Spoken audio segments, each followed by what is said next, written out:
Welcome to Finance in Excel video number 109. Hey, if you want to download this workbook for Chapter 11, click on the link directly below the video and scroll all the way down to the Finance Excel class section.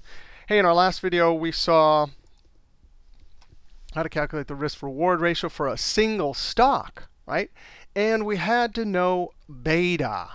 So what if we hold a portfolio? All right, this video, quick little video, we'll see how to calculate beta for the portfolio.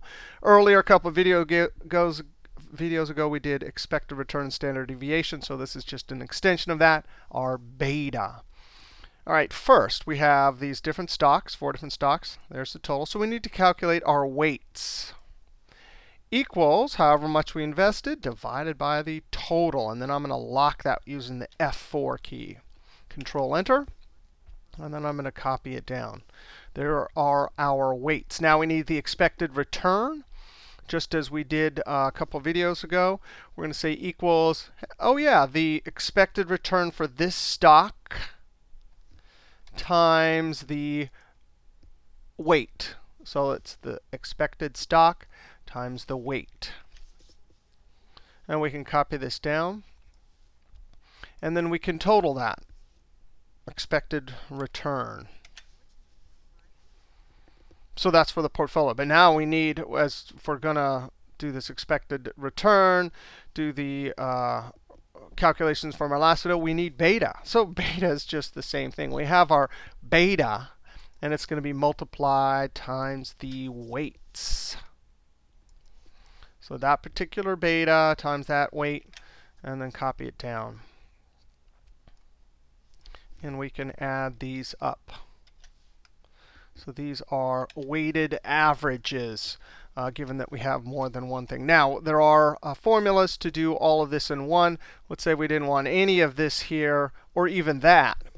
Let's go ahead and calculate expected return, just as we did a couple videos ago. The sum product function is great, because what do we do over here for expected return? A column of weights times a column of expected returns.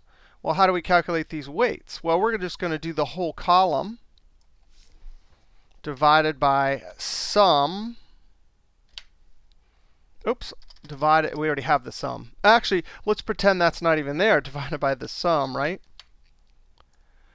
And let's just evaluate this and see if we get the same weights as here. I'm going to highlight this and hit the F9 key. And sure enough, we get them just fine. So we're allowed to do these types of calculations that take up a whole column right in the cell. It's an array calculation. Control Z or undo. So we take that array, because we need that, times this, and then we add it right there. So now we do comma, and then the next array is simply the returns. Close parentheses, and enter. And there we go, we get the same thing. All right, now we'll have to do a similar calculation for the weights here. Equals sum product, these, divided by sum of these, comma, and then instead of returns, we just do beta.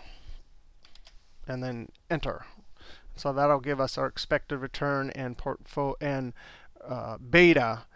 Based on some invested amounts, our expected returns for each individual stock, and the beta for each individual stock. And again, you can use this beta in calculations now, but for the whole portfolio.